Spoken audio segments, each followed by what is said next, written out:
There's so much to choose from when you come out to Colorado that it can feel a little overwhelming and expensive. It can feel like you're getting taken advantage of. Well, because I-70 is a nightmare. The worst highway in America. Here's what I'll say about Breck. There are definitely certain places that I tend to avoid. The reason you want to go to Wolf Creek. The reason that you want to go to Wolf Creek is because they get 400 inches of snow a year. I think if you were to go to the Reddit forums and you were to ask locals, what's the best ski resort in Colorado? Most will say A-Basin. I might get crucified for releasing this information. Screw it, we're gonna do it.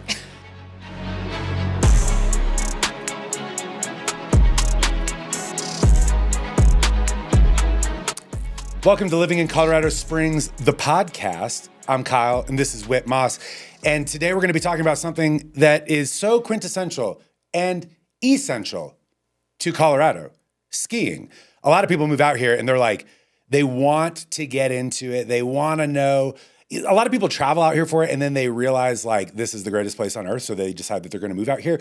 And so today's podcast episode is going to be about everything that you need to know.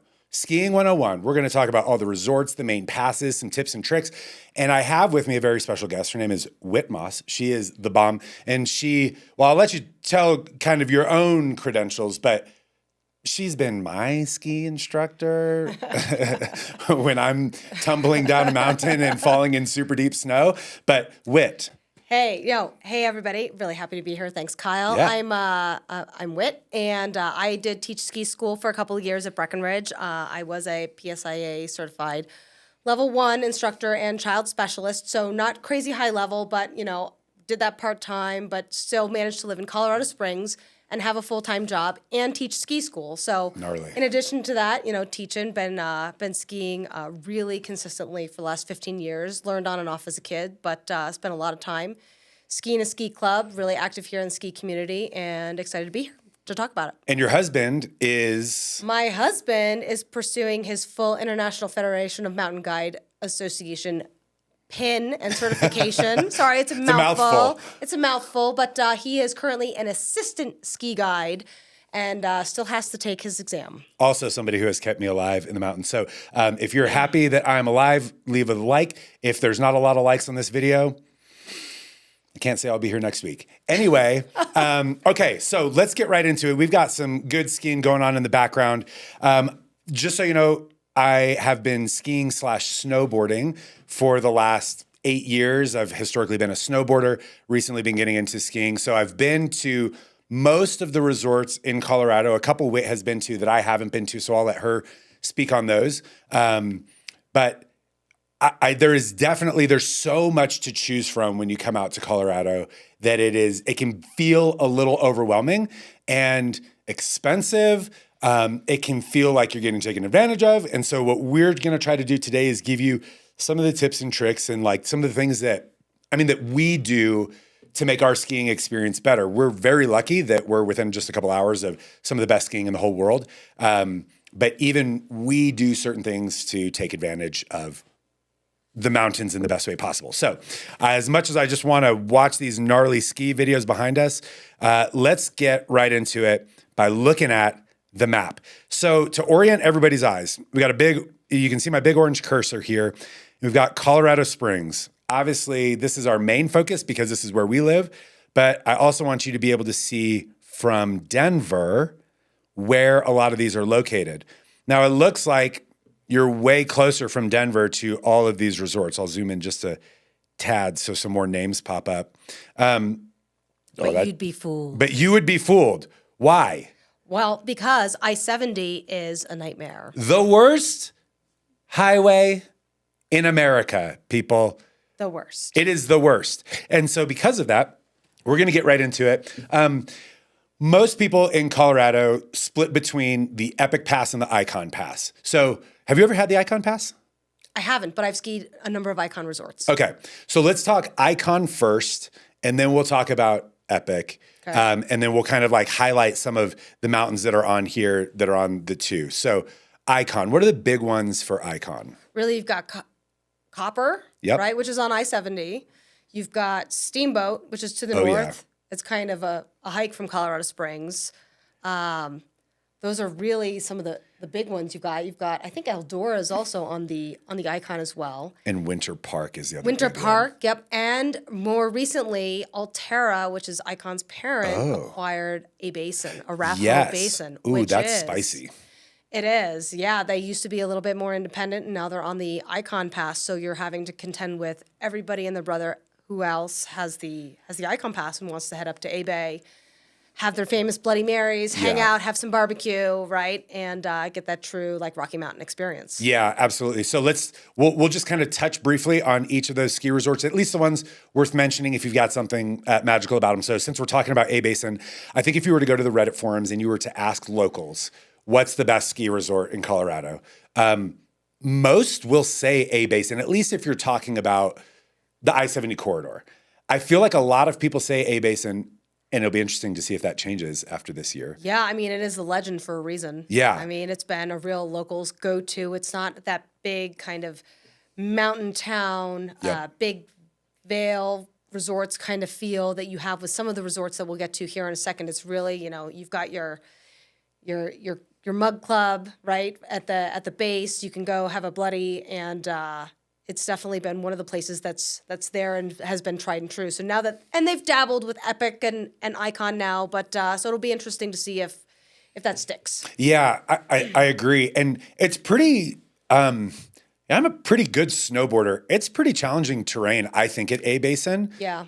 It can be pretty steep. There's a lot of cool couloirs that people hike up to. I mean, we're talking like when you see in the videos of people literally kick-stepping straight up a couloir and then skiing down it or snowboarding down it, like you'll be on the lift and you'll just see people doing it. Yeah, the east wall. And I'm looking at those people and you're just like, hell no. It looks so crazy. But it's got some pretty big bowls, I feel like. It's very steep. I wouldn't say A-Basin is very beginner friendly, in my opinion. Yeah, I mean, everywhere has, beginner, intermediate, Sure. and advanced terrain. But yeah, if it is not the place that I would go to as a brand new skier or snowboarder, if that's the case. But that said, you can learn anywhere. Yeah. But it doesn't have the preponderance of blue and green runs that maybe are more prevalent at other places. Yeah, I would totally agree. I'll tell you my quick A-Basin experience because I've only been there a couple times. It's a cool spot, but it also has the longest season, I believe. They go way into spring skiing, and spring skiing is a whole vibe. Like, it's a totally different experience. So when you see videos of like girls in bikinis skiing or people in weird costumes. So we went last year for a friend's 40th, and we had a couple cars go like 5 a.m, like super early, and they have what's called the beachfront, and you can tailgate there. And so it's like the second to last weekend, or maybe it was the last weekend, I can't remember. And people like pull their cars up and they've got grills out there. And literally you come down the run and you ski across all these groups of people. And we had coolers and grills and It's party. sandwiches. It's a party. It was so awesome. And we were wearing these big, it was like costumes. We were all wearing like animal outfits. There was a group there that they were all wearing prom dresses and tuxes. And so like these girls like ripping down the mountain with these big gowns blowing behind them. It was super dangerous. I mean, I was wearing a giant blow up koala, which was also super dangerous, but just so much fun. And that is A-Basin spring skiing. It is. It really, and it's a vibe, right? All the way through June, right? Yeah. Obviously snowpack dependent, but it's pretty rad. It's a super cool place. Now, I would say the other two big ones that obviously you mentioned, Copper and Winter Park. I've actually never been to Winter Park, but I've heard people just absolutely love it. Do you have anything to comment on Winter Park? Why would somebody consider Winter Park over something From Colorado Springs, I've gotten there from Colorado Springs. I've gone the back way. I've gone up I-70. I love skiing Winter Park. I've skied it twice, but just getting there, dealing with all of the contending traffic from Denver, Boulder, even Fort Collins, right? Yeah. Because all of those folks have to come south to go west. It's a cool place, but just geographically from the Springs, we have way better options. Yeah, and so for us to get there, we have to go all the way up through Denver, across 70, and then Berthoud Pass. Berthoud Pass. Yep. Yep. So now, what I do like about Winter Park though is I love Tabernash and Fraser. in the Granby area. I think it's super fun. It's super cute. Some of the best Nepalese food that I've ever had in my life, actually. There's a restaurant up there. It's out of control. And by the way, since we're looking at it, and then we'll move on from this section, Granby Ranch, there's not really people that would like come to Colorado just to ski Granby. I have been there once. It is the most beginner terrain. I mean, there is not, I don't think, a really advanced run on Granby. Have you ever been there? No. It's literally like a golf course with snow, it feels like. But if you are learning and you just want to get the kids out and like you're kind of doing a family reunion, that's actually a really great place for it. Again, because Granby, if you look here, what's cool is like you're close to Hot Sulphur Springs, and it's also just on the south entrance of Rocky Mountain National Park. So it could be a totally cool trip. But if you're just coming to ski, I mean, honestly, there's way better places. And then Copper. I've only skied at Copper once. Loved it. Had a great time. A lot of good ski in, ski out there. Pretty long runs, I felt like. Any comments on Copper? Why would somebody consider Copper? Copper's great. You can get there the back way from Colorado Springs. It is also a partner resort on the Monarch Pass, which we'll get to here for a second. Yeah. The terrain's pretty cool. If you're into like park and pipe and learning how to do that, they do have the Woodward Center. So you can, cool. like if you've got kids who are super into, getting into, doing 360s and going into the park and doing stuff like that. Like my knees hurt just thinking about it, but I'm a very directional skier, I'll be honest. But yeah, if they want to get into that, there's the facilities and the educational resources there to do that. Yeah, and you can see it. So we keep talking about this back way, so I'm going to direct your eyes to the map real quick. So Colorado Springs, 95% of my life, I'm going to take the back way. It would take a lot for me to go the normal way, which would be through Denver and up 70. So this is I-24. It goes out through Woodland Park right here and then past Hartselle and all the way out. And then you start going north. Is that still 24? It becomes 9. You go up on 9 through Fairplay and Alma, and then you pop over Hoosier Pass. Mm-hmm. Hoosier Pass, yeah. Hoosier Pass. And then you drop down into Breckenridge. That's how we get to Keystone. If you continue up that way, that's also where you turn off to go past Copper and then to some of your big kahunas, Vail and Beaver Creek. And then, well, if you were doing Aspen, you'd kind of go a little bit different way. You wouldn't like pop all the way up there and then go down. But anyway, so that's the back way. And Copper, you can see from the road, you can see this big freaking half pipe and people just yeeting themselves off of it. And it looks so much easier. And then you're standing in front of the half pipe and you're like, nope. Absolutely not. Nope. Absolutely not. Okay. Those are the big things with Icon. And the reason that we're only talking about a couple is because really when people are coming to visit, like these are the ones that people hit the most. Even us living here, like the people that have Icon are always going to Winter Park and Copper and now A-Basin. And then the people that have Epic Passes are always going to Breck, Keystone, and Vail. And Beaver Creek. But here's the difference. So let's pull up our Epic Pass here. Now, don't forget Crested Butte. And Crested Butte, which is crazy that it's on there. So Epic Pass gives you access to those ones that we just mentioned. Plus a whole bunch of other ones. I mean, you can go to freaking Whistler up in BC. You can go to Park City. You can go to all kinds of places. But in Colorado, those are like the main resorts. And okay, so I go to Breckenridge also 75% of the time. And it is mostly because I like Breckenridge the most as a whole. But it's also because I can day trip. I can day trip from Colorado Springs, wake up in the morning, drive to Breckenridge, ski all day, and then drive back. Yep. And that is what we do the most, right? Like, because it's just dang expensive to stay up there. So Breckenridge is like my number one. Now, let's go ahead and stop on Breckenridge so that we can talk about it because you have the most experience at Breck. Here it is, whoop, right here. It's gorgeous. It's unbelievable. The first time that you ever drive out there. It's breathtaking. Oh my God. The 10-mile range is breathtaking. It's out of control. Like when you first see it, it's like, it almost hurts, but it's so pretty. Just south to north, there's 5 peaks, 6, 7, 8, 9, 10. Well, there's actually 1 through 10, starting in Frisco, going through Breck. Part of Breckenridge Ski Resort? No. Okay. There's only, That's what I'm talking about. Yeah. Okay. There's the 5 peaks that are part of Breckenridge. Yeah. Peaks 6 through 10. Yeah. And it's crazy. So I'll tell you how I do Breckenridge very briefly. Our goal is to always get there by 8 o'clock.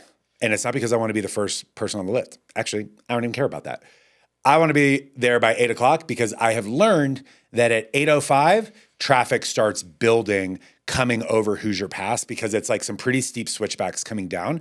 And I'm telling you, you get one person in a 2-wheel drive vehicle coming down. It's some pretty steep switchbacks. And they clear them as best they can, but it takes one person to slow down. And then you get this, you just start getting like really backed up traffic. So we'll get there at 8 and then we'll go get, breakfast burritos and coffee and whatever and just kind of hang out. And then we'll hop up on the lift. Now, peak 8 is where the gondola takes you. Correct. And 7. Yes. And the reason I said it like that is because I personally don't really ever go to peak 8 because that's where a lot of there's a lot of beginner terrain there. And that's like Breck Village up there or something. Like that's where all the ski in, ski out, like really the main areas, the events, and it just gets wild packed. Well, so here's what I'll say about Breck.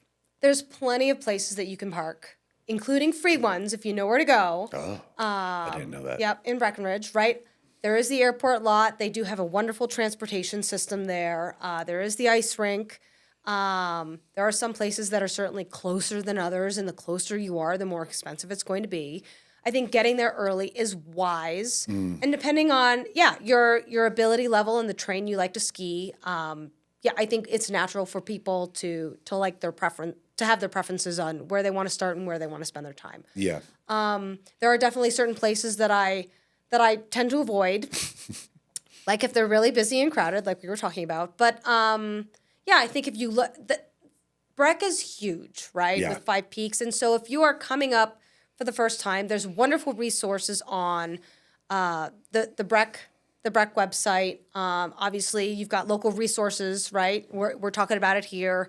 And then, of course, there's Epic Pass holders groups on Facebook that can be good resources for folks coming up to visit.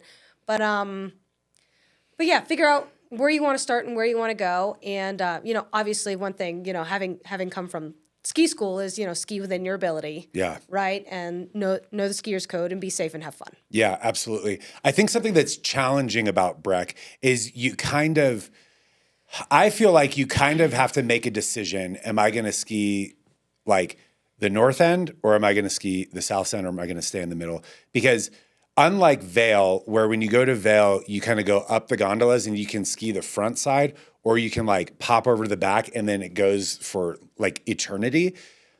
Breck is not really like that. It's kind of just like all on the front side of the mountain there.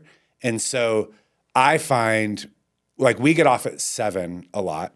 And we do 7 and 6 and maybe like a quarter of 8.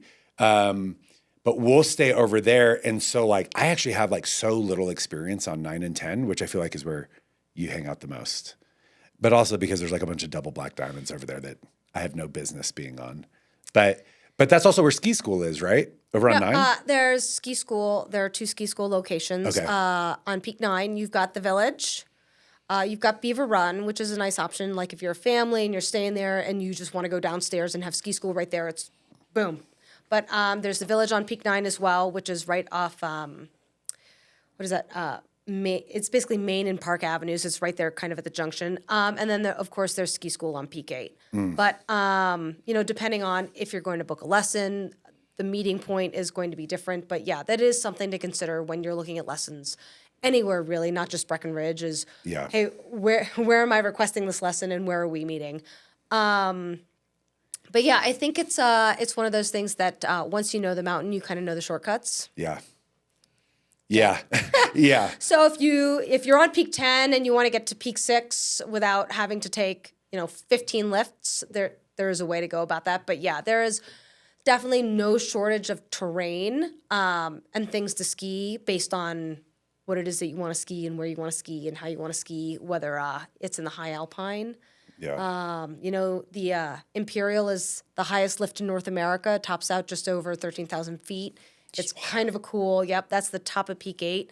So it's pretty rad being able to ski all the way back down to town essentially on 4 o'clock, the run. But yeah, definitely go in, just take a look at a map, use the Epic app. Yeah, so I use the Epic app. I was going to say that because I think you can just create an account and then it'll give you the maps and then you can select. Icon does the same thing, but you can select what resort that you're at and then it'll kind of like GPS track you, which to me is less important about seeing how many vertical feet that I ski in a day because I really don't care about that.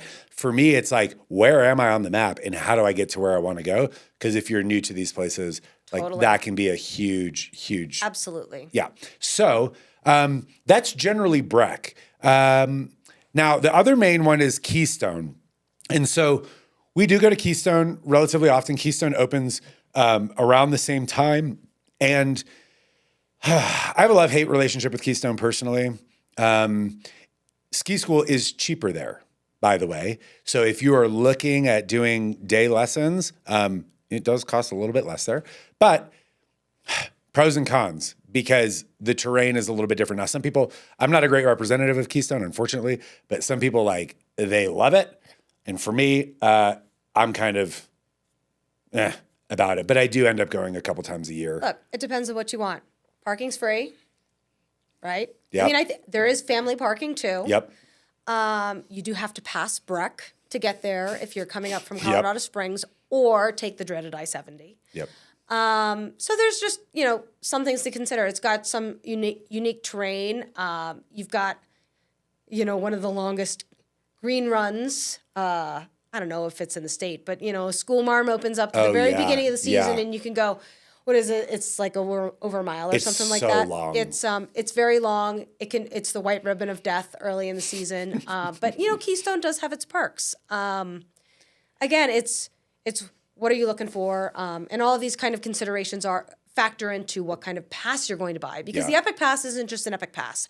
And the Icon Pass isn't just an Icon Pass, right? You have your base pass, your regular pass, your full or your Epic Local Pass. So, all kinds of considerations for what it is you want to do and where you want to ski, which factor into price, of course. Yeah, absolutely. And Keystone actually just opened up that, I don't even remember what it is, but the lift in the back that takes you to the bowl, which is probably the best intro bowl ever because it's not a groomed run. It's got that bowl feel, but it's very open and it's very low angle. Do you know what I'm talking about? I haven't skied it yet. I can't remember what it's called. We did it because we did ski lessons last year, and that was kind of how we finished out the day. We went out there and got to rip around, and it was super fun. And so then your other major, I'm going to say two, are Vail and Beaver Creek on the Epic Pass.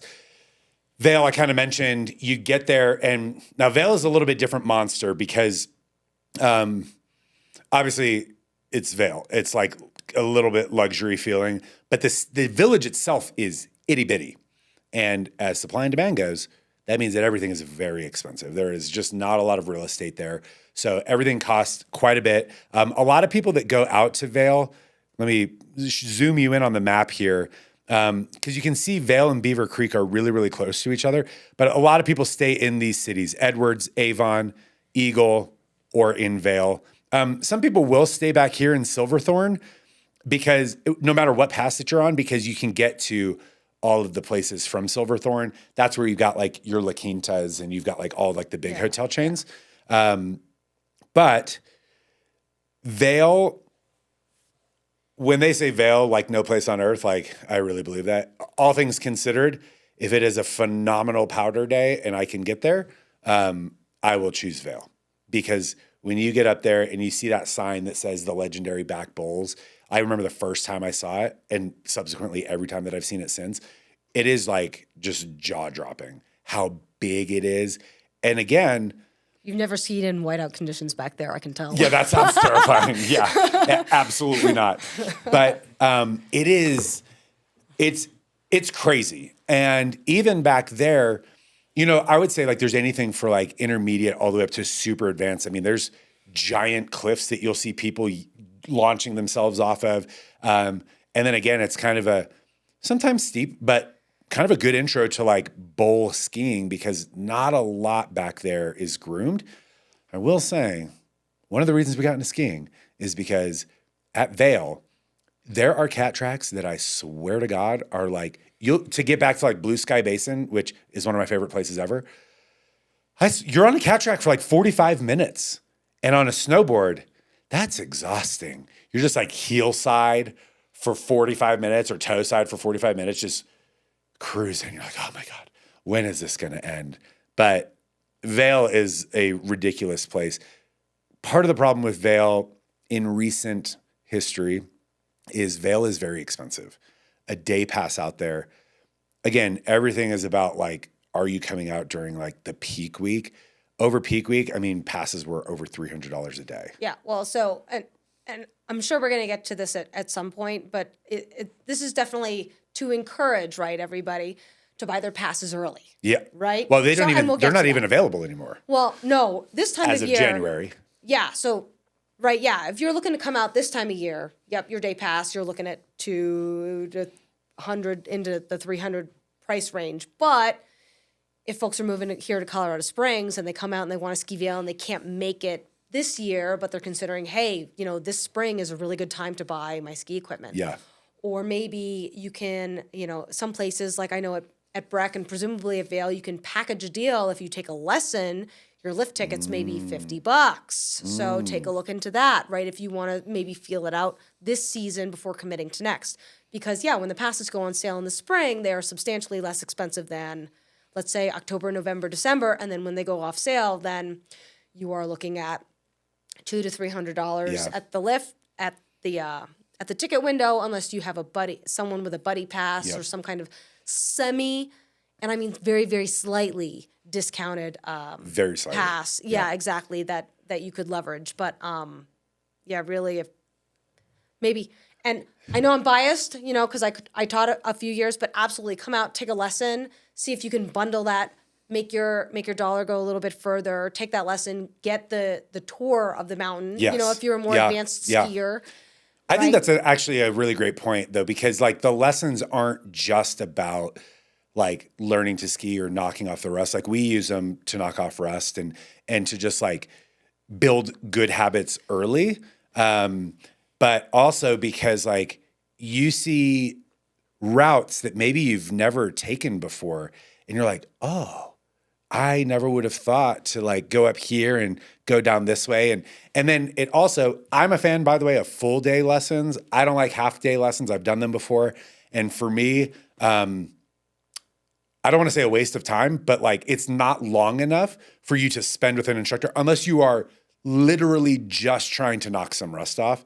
That's been my experience. I don't know if you would agree or disagree. Yeah, I mean, look, this is part of the reason my husband and I are essentially taking, we're part of a club group that is part of ski school that, 10 Saturdays out of the season, we are learning, we are taking lessons, even as expert level skiers, because there's always something that you can work on to improve your technique, to improve your stance, your balance, how you're going, across or down the hill, right? Because you're always moving down the hill, but we were talking about, certain technical aspects of your skiing, separation of upper and lower body. You can always work on something, right? I'll never be Michaela Schifrin, but you know what? I know that there's always something that I can improve upon in my own skiing, and it's always really enjoyable to see, improvements or get with an instructor and say, did I ski this more efficiently? Is my body position better? Because then you can go into more technical, gnarly terrain. Yeah. With confidence right? and safety. For sure. Yeah.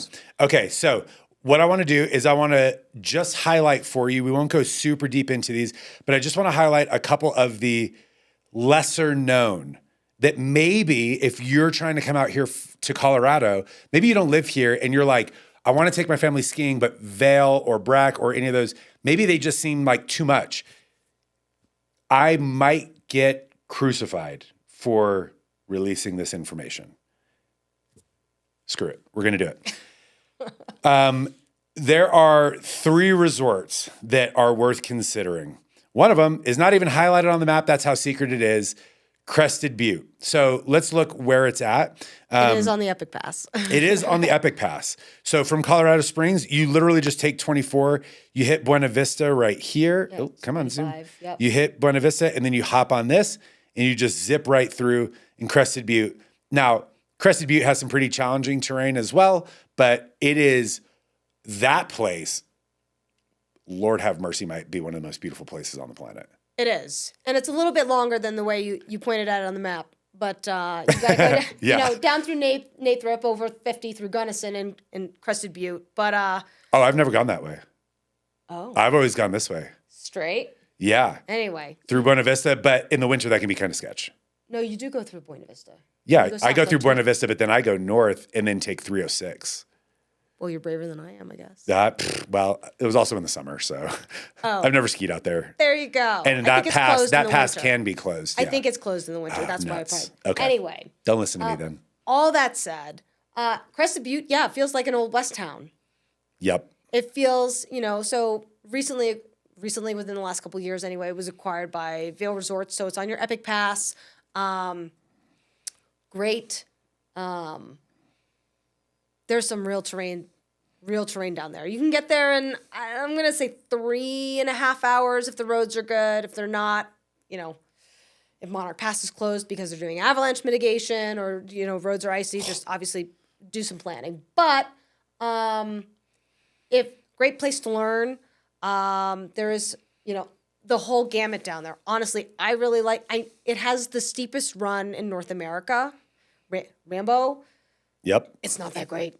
Really? No, I mean, well, it's all it's all tracked out, and you're even when you're skiing the tops of the moguls, you're trying to avoid trees and shrubs and rocks, and yes, Oh, okay, you get yikes. bragging rights, but that said, the rest of the terrain is incredible. Like if you are a beginner to an expert level skier, I mean, all the way to wanting to do cliff drops, to doing bump runs. I mean, there's legitimate, what I would say EX terrain there, right? Where you've Yeah. got some of that.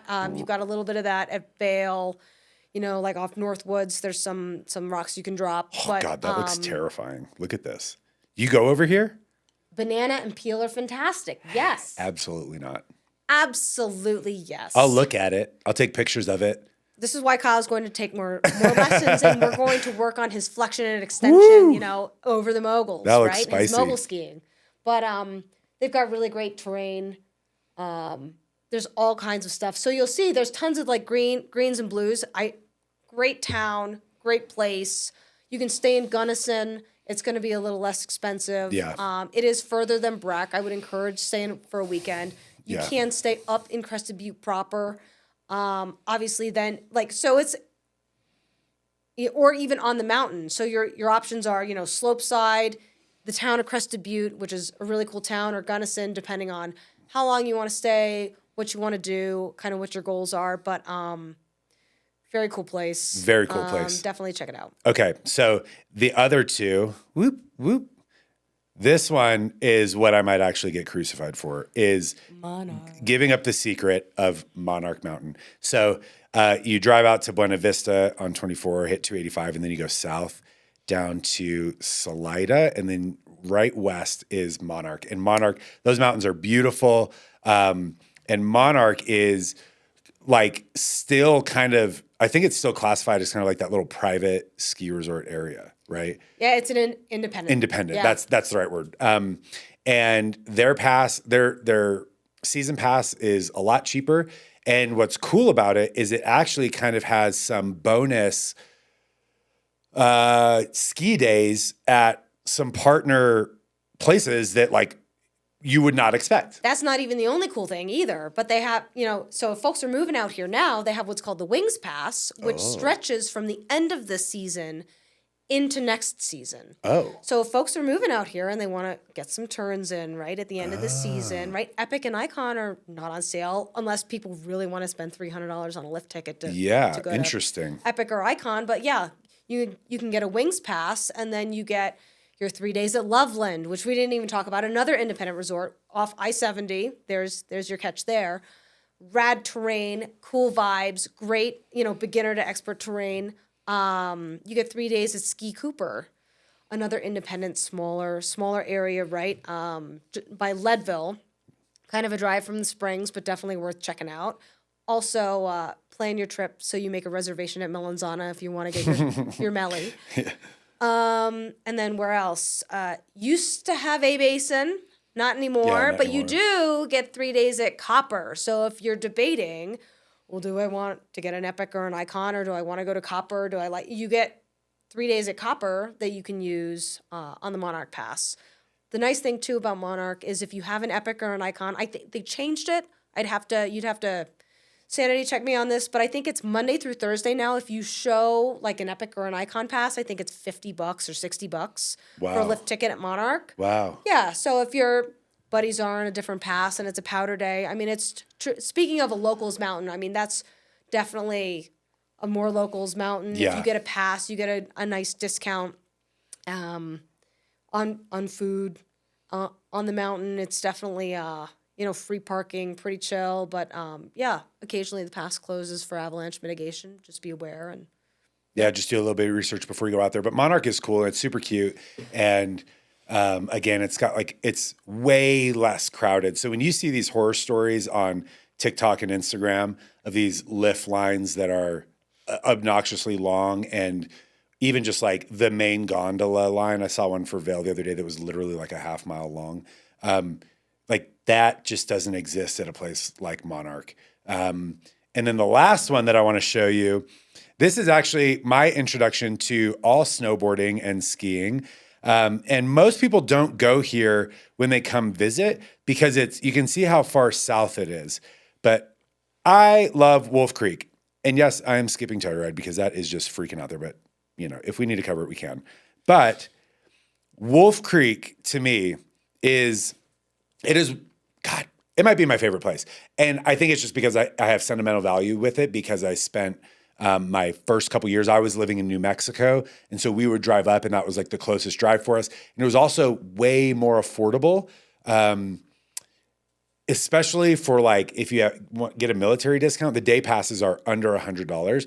Actually, I think day passes, even if you're not military, are under $100, which is crazy. I've been there on the busiest days of the year, and I think like the longest that I've ever waited in a lift line was like 3 minutes. But the reason you want to go to Wolf Creek. The reason you want to go to Wolf Creek is because they get 400 inches of snow a year. Bingo. That's crazy. They get the most snow of all the resorts in Colorado, and it's crazy. Like you follow them on Instagram, and like they get these powder days when the rest of the resorts didn't get any snow, and they'll get dumped on 28, 29 inches. And you're like, what the heck? And you see people coming down and just chest deep snow. It's absolutely wild. But I think it's a phenomenal place to learn because also lessons, very inexpensive there. Lots of really long green and blue runs. It's kind of like very mild terrain. And something that you'll learn is a blue is not always a blue, or a black is not always a black. And like some places you go to and like blacks, it's like in rock climbing too. It feels a little sandbagged. So like it's called a black, but you're like, it's like ski boot flex. It's totally arbitrary between manufacturers. Yeah, absolutely. But the coolest thing about Wolf Creek is, I'm going to try and pull up a map here real quick. Let me see if I can. Well, and while you're doing that, Kyle, I mean, you can make it to Wolf Creek in 4 hours. Yep. And it from can be Colorado Springs. From Colorado Springs. Yep. And it can be a long day. I've done it on a powder day in November. 8 hours of driving, but you go with your buddies, you go down, you stop along the way, you get a bite to eat. You can do it. Otherwise, I think a lot of folks probably spend the time down there. Yeah, I think it's typically a weekend, like a great weekend from Colorado Springs. Yeah. And here's my secret. So you should go to Pagosa Springs at least once in your life. Pagosa Springs is on the west side of Wolf Creek. So like from here, you drive down to Wolf Creek and then you pop across. And most people stay in Pagosa Springs because it's known for having like the deepest hot springs in Colorado or in the country, I think. And huge resorts and like lots of great restaurants and whatever. I've been there enough times. that I actually stay on the east side of the mountain that's a little bit closer to Colorado Springs. We stay in South Fork. And so what we'll do is we'll day trip out there on a Friday. We'll leave at 6, get there by 10-ish, get up on the mountain, have that whole day to ski, and then we'll come back to South Fork, ski all day on Saturday, check out from South Fork on Sunday, ski at least a half day, and then drive back. And again, it's a 4-hour drive back. So that's like a busy weekend, but that's, I think, how you can really maximize. But I want to show you on the lift. This is why I love Wolf Creek. So on this map, this is like the main front mountain. And as you look at this, there's nothing really that remarkable. It's just a ski area. Oh, let me see if there's a map of. Oh, okay. I lied. So this area, it's like, if I were to consider there to be like a front mountain and a back mountain, the front mountain area is like, it's all pretty straightforward. That's where you're going to learn. But this area over here, this is called the Alberta Lift.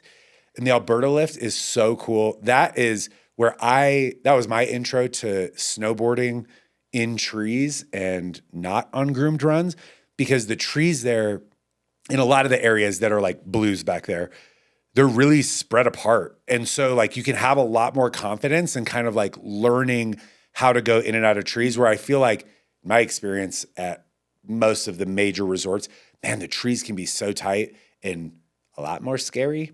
So this was a great place for me to learn to snowboard. I have yet to do it skiing because skiing is so freaking hard.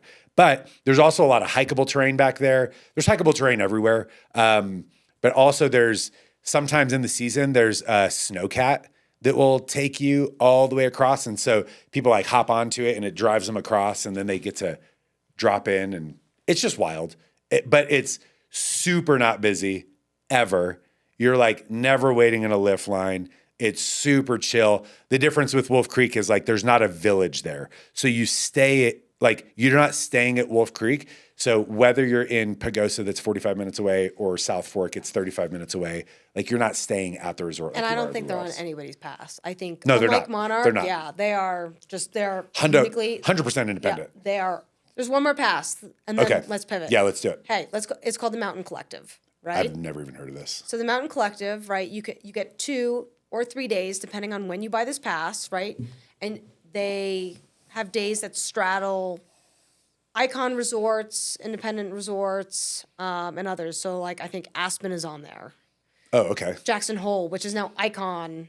You can get to Jackson Hole Yeah. on your Icon, right? Yeah. So if you're looking to do things in Colorado and outside of Colorado, right? I think Steamboat's on there. I think A Basin might be on there. So I definitely, if you kind of want a smattering and you want to ski a couple days here, a couple days there, maybe get a flavor for a couple of different places without committing, maybe straight out the gate, check out the Mountain Collective as well. See like what's on there, and it can change from year to year in Colorado and international, U.S. and of course internationally. But nice way to get a flavor for different places, how far places are, what do you like, what do you not like. Maybe it becomes an annual trip. You go to Aspen, or maybe you go to Jackson Hole. You can get to Jackson Hole in about 9 hours from Colorado Springs. If you're looking to branch out of the Colorado bubble, but hey, we've got some pretty red skiing here too.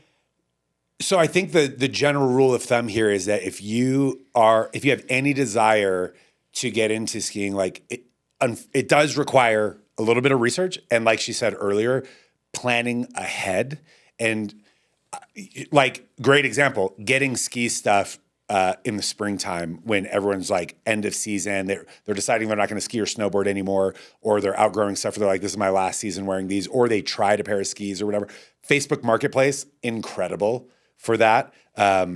I've gotten stuff off of Facebook Marketplace. I'm selling stuff all the time on all Facebook the time. Marketplace. This girl just cycles through gear. Wow. Now a couple tips and tricks. My recommendation, listen, I have the luxury of living in Colorado Springs, so like I don't ever rent stuff at the ski resorts personally.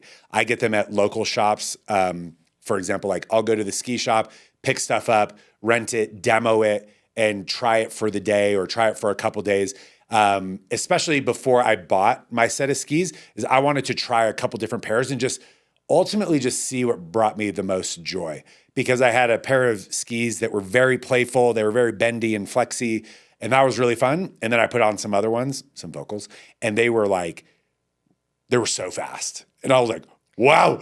It like took me a while to get used to them, but it was like a totally different experience. So I definitely recommend demoing skis, renting a couple skis. But for me, I personally don't like doing it at the resort because it also, I feel like, increases the amount of time that I'm not on the mountain. I like to have them before I go. Totally.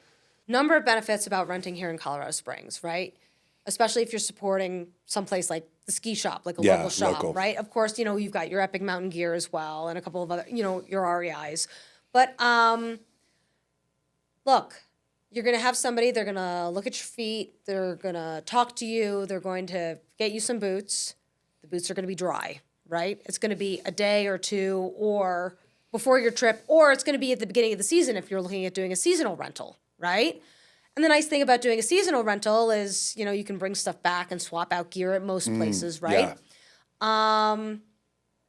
So that's a nice way to test the different kind of components. Does it fit? Does it hurt? Does it not? Do I like it? Do I not? Another thing to consider too is, if you're a more proficient skier, or you've been skiing before, or it's been a while, like, look, I tell everybody, I told your wife, marry your boots and date your skis. She did tell us that. I did. I tell everybody that, right? Because if there's one thing that's going to ruin your day, it's if your feet hurt or they're cold or you can't feel them, heaven forbid, Facts. Right? So the nice thing is, yeah, you can pick up the gear and have a conversation with somebody here in town at your convenience. Oh, yeah, there's Christie Sports here in town too. To say, like, hey, I need it for the weekend, or hey, I want it for the season. And then you can swap it out. And then for folks who have kids, right, because they grow like weeds, if you buy, a lot of places, if you buy a pair of boots or skis, they have kind of like a swap program where you get, like, if you bring it back and kind of pay it forward, then you might get a discount on some new equipment or new to your child equipment at a discounted rate, right? And so you're still supporting local, but also like trying to support your child's development as a skier or snowboarder, right? As they're growing, right? Because, to buy, I won't talk about how much time and energy and money I've spent dealing with ski boots, but it's a lot. It's exorbitant. A lot. But I ski a lot. That's true. I ski a lot. And, but if there's one thing that has ruined my day, particularly in the backcountry, which we're not talking about today, it's, hey, if your feet hurt. So your feet shouldn't hurt. So anybody who's told you that, you're not skiing unless your feet and your shins hurt is full of it. So definitely take the time. If you have it, come to a place in Colorado Springs, make sure that equipment fits, and then you're not contending with everybody else and their brother who's coming to visit from overseas or across the country for their vacations as well. So to ensure that you have the proper equipment for you, for your skiing style and what you want to accomplish. And then you return it when you get back at your convenience. And then you don't have to take time out of your day, to your point. Yep. To mess with it on the mountain. Because it just eats into your skiing. And then what happens is a lot of those like disastrous videos that you see of super long lines are because people are getting there at not good time. Look, listen, I am not an early bird gets the worm type of person, but I do want to, but I get furious if I'm like sitting in traffic or sitting in long lines, which is why I avoid certain things, or it's like, I'll get there early, but I don't have to be first chair on the mountain. So, but if I get to a place and then I've got to rent skis, it's like now I am inducing error and now I'm going to be in the mix, like in the thick of it. So that's a huge recommendation. Something else, listen, I'm also the type of person that just wants to save as much money as possible because I like to go up there often. And I don't even have kids that I'm like also trying to manage, but we are bring your own lunch type of people because it is bananas. You will be blown away how expensive meals are on the mountain. And so we make sandwiches and we just have like a little backpack or like a fanny pack full of snacks and our own, little waters and whatever. And we just rip around the mountain with that all day and then come in for our lunch and eat a sandwich. Here is a something that I learned that I did not know existed.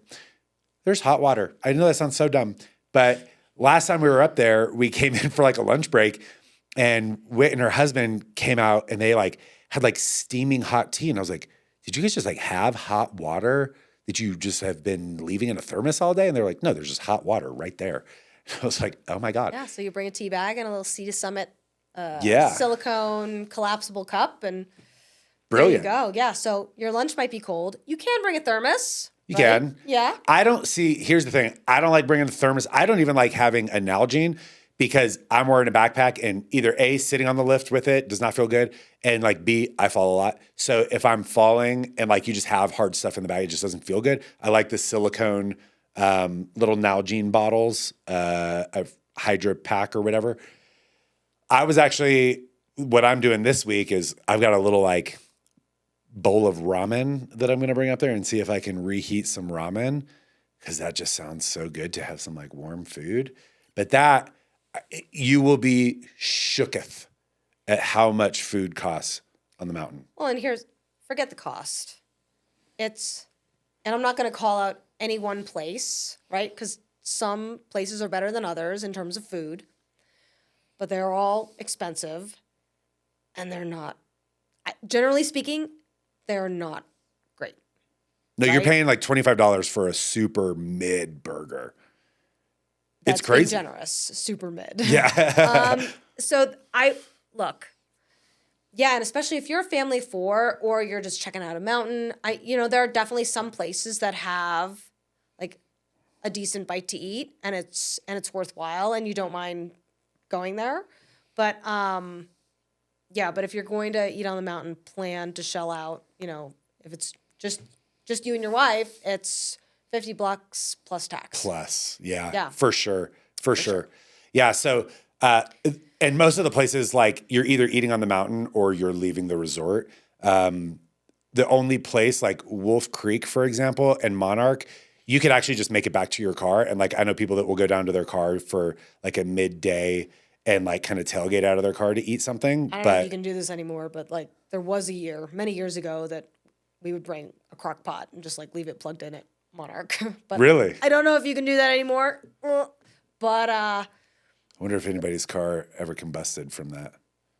Oh no, it wasn't in the car. It was in the lodge. Oh, really? Oh, yeah. Oh, at the lodge. Yeah, just a whole freaking crock pot. Look, the things we do in our younger years, right? Yeah. But it just depends on where you're going. You know? And if you've skied out east, I mean, that at least when I was growing up, learning to ski, that was a little bit more the vibe.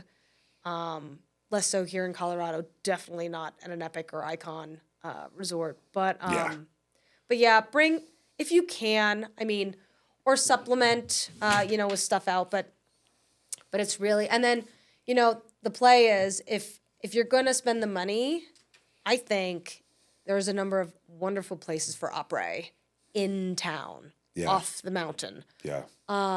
Depending on where you are, that like you can get, happy hour price meal, have a great meal, and then head home or just head home, depending on how you're feeling. Yeah. So there's a lot, but skiing in Colorado, snowboarding in Colorado, there's a lot of options, and there's a lot of ways to do it right. And there's a lot of ways to, I won't say do it wrong, but be less efficient, or just, it can feel really, really overwhelming. So hopefully this was helpful, and we've given you some resources that you can use.